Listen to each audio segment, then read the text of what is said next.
আপনার বাজার করবেন, এর মধ্যে আল্লাহ পাক আপনাকে জিহাদের সওয়াব দিবেন, ধৈর্যের সওয়াব দিবেন। ঠিক না? ঠিক না? এটা আল্লাহ বললেন ওয়া হুয়া শাহরুন সবর, এটা সবরের মাস। এই সবরের মাসে যে যত ধৈর্য ধরবে এর সওয়াবুল জান্নাহ, এর উপকার পুরস্কার হচ্ছে জান্নাত। যেরকম সুবহানাল্লাহ।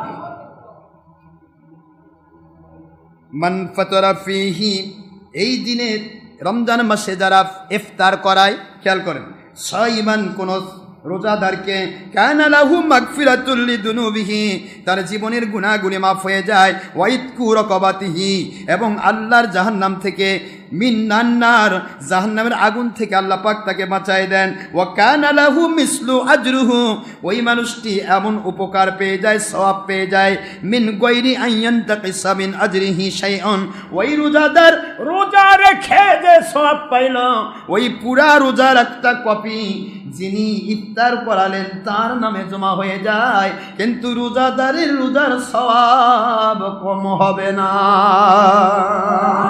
আল্লাহর কুদরতের কাছে সওয়াবের কোনো অভাব নাই ভাইজান।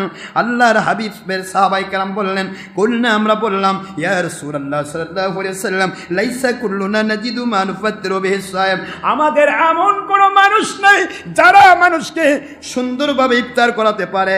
এমনও সাহাবী আমরা আছি যারা নিজেই তো দিনে একবার দুবার খাইতে পারি না।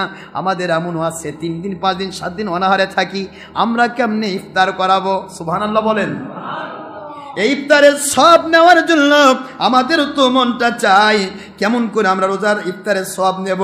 ফাকালা রাসূলুল্লাহ সাল্লাল্লাহু আলাইহি ওয়াসাল্লাম, দয়ার নবী রহমাতুল আলামিন হুজুর পাক সাল্লাল্লাহু আলাইহি সাল্লাম, নূরি মুজাসসাম, আল্লাহর সৃষ্টি নূর মুহাম্মদ রাসূলুল্লাহ, হায়াতুন নবী মুহাম্মদ সাল্লাল্লাহু আলাইহি সাল্লাম, যিনি এখনো রওজা পাকে আল্লাহর দিদারে মশগুল হায়াতুন নবী হিসাবে, সেই হায়াতুন নবী আখির নবী বলেন, ফাকাল রাসূলুল্লাহ সাল্লাল্লাহু আলাইহি ওয়াসাল্লাম, ইউতিল্লাহ, আল্লাহ রব্বুল আলামিন দান করবেন, আল্লাহ পাক রব্বুল আলামিন দান করবেন, হাদা সওয়াব, এই পরিমাণ সওয়াব, অর্থাৎ রোজাদারের পূর্ণ রোজার একটি সওয়াব তোমাদেরকে দান করবেন আমার আল্লাহ।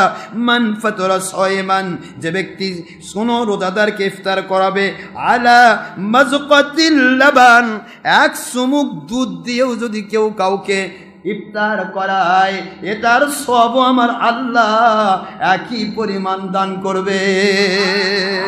মাজকাতিল লাবান অথবা আও তামারাতিন, একটি মাত্র খেজুর, আও শারবাতিন, এক চুমুক শরবত, মিম্মাইন, অথবা এক গ্লাস পানি, এক চুমুক পানি, পানি দিয়েও যদি কাউকে সহায়তা করা হয়, ওমান, যেই ব্যক্তি এমনটি করবে সেই মানুষটিও ওই রোজাদারের পূর্ণ একটা কপি সওয়াব পেয়ে যাবে।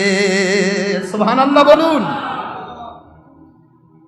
মান আসবাআ সায়মান, যে ব্যক্তি রোজাদারকে